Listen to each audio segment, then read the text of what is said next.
Hello YouTube fans, here again. And I'm thinking about two, why not this one? Classic film, that being Dead Eat. That's right, Dead Eat. The reason why I'm doing this one and reviewing it, I know I'm reviewing it a few times, is because it's got one of my favourite actors being Cheap Williams. I can pronounce his name right. Cheap Williams. Now as you all know, Cheap Williams sadly passed away this day. May he rest in peace. Thanks to some dickhead who thought it'd be fun to go speeding. So sad to say, T. Williams is sadly no longer with us. I love this film, but I've got to be open and I've got to be honest, it'd be a hard one to watch now, as we know he's sadly no longer with us. Very good actor. I might remember him in classic films, whether it be Deep Rising, and in this film as well, being Dead Eat. Now, this to me is sort of like what would happen if Lethal Weapon meets Night of the Living Dead or Dawn of the Dead or any other zombie film. So it's like an action film, a cop buddy film, and a horror movie rolled into one. If you've never seen Dead Eat, you've missed a fucking gem. You've missed a fucking gem. So we're going to go with it. So you've got this date opening, a bit like Dyers. It was done by New World Pictures. Sadly, they say the company is very hard to get hold of these days. So they say the company died out roughly about the 90s.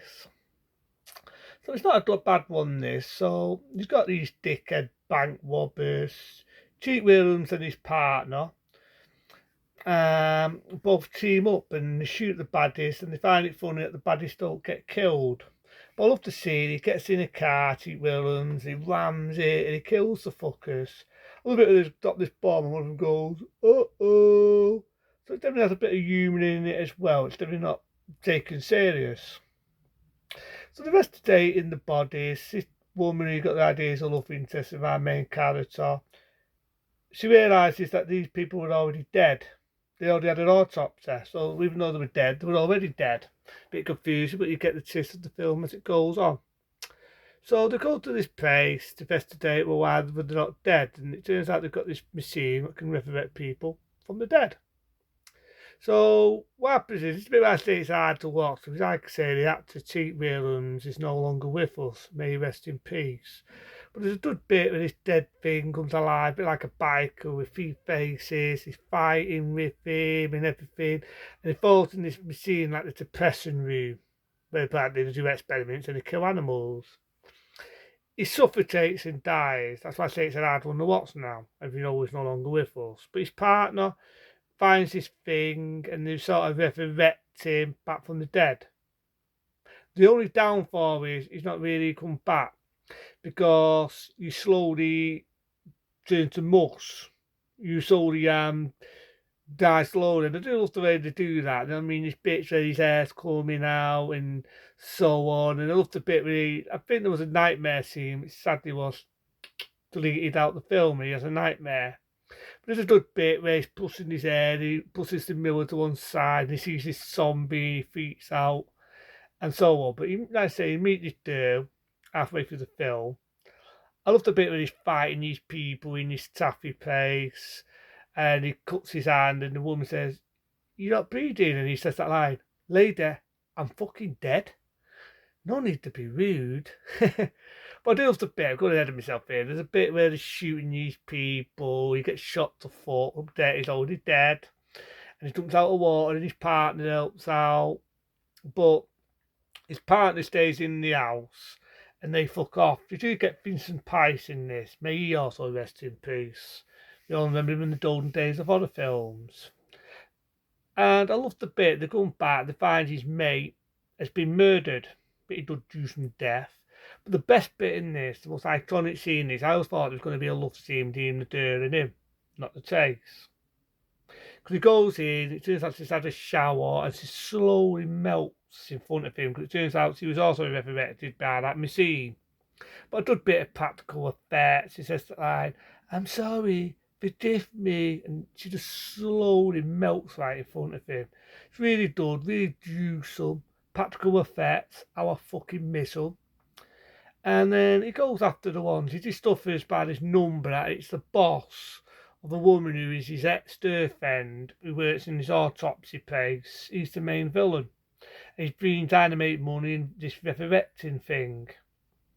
So he goes after him, he gets caught, they lock him in an ambulance, it turned out they killed his girlfriend, love of his life, which is pretty sad. But a little bit he's in his ambulance, says, we're going to go for a ride. Bowls up, and he comes out, that reminds me of the exterminator, he's all burnt in one side of his face. He says like, remind me if I take your bike. So he rides off, and this is a bit where they find out his mate, they've also resurrected him. And I think them two, they really do hit it off. They're sort of like, going to be a sequel bait. It was sadly never to be.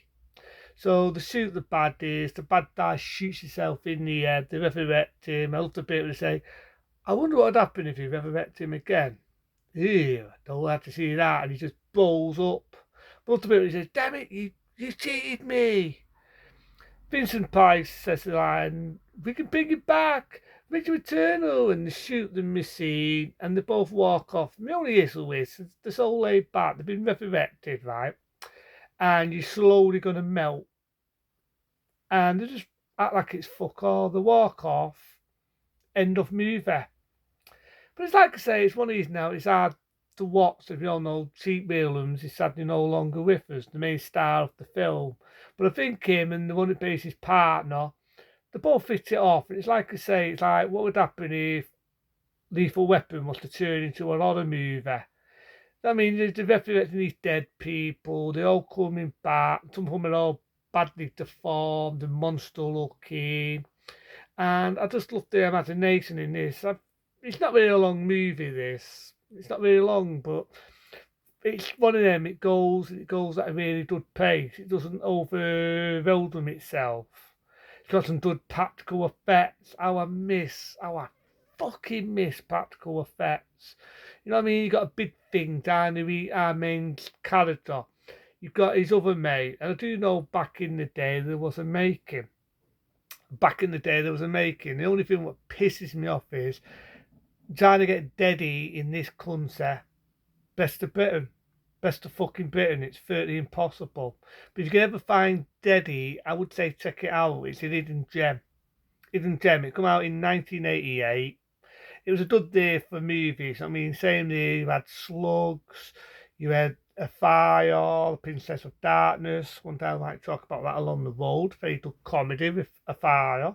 Very attractive lady. Still has got a good figure for her age. Very pretty. Then got a nice big personality. And I mean, you had films like that, and you know what I mean. It was a good era for the new world cinema. It's just starting the same way that when it got to the later days, it went bye bye. But it was a good one. This was definitely was a good one. Being Deady, like I say, Lethal Weapon turns into an horror movie, and that's what it is to me. It's Lethal Weapon meets zombies. You can find it now and again. I remember watching an episode of it on the other channel, but I managed to get it on a beautiful deluxe DVD. Obviously, you're bored because you can't get it in this fucking country, which pisses me off. Pisses me off. You get a load of shit and they waste money on fucking garbage, but you get a chassis like this, doesn't get chat shit, doesn't get a deluxe DVD, doesn't get a Blu-ray in this country, doesn't get diggity dig. But it's a good one. If you can ever find it, I would say check it out. It's definitely a hidden gem, and it just inspired me knowing the main star, the main star is sadly no longer with us. May he rest in peace. Made in a lot of date films. Played in a small scene in Once Upon a Time in America. Played in Deep Rising, good feature film from the late 90s. Played out a lot of films, but this is one of my films that a lot of people talk about, and it's like I say, it's sort of like an action buddy cop mixed with horror and a bit of comedy. So it's definitely a good one to check out, that being Dead Eat.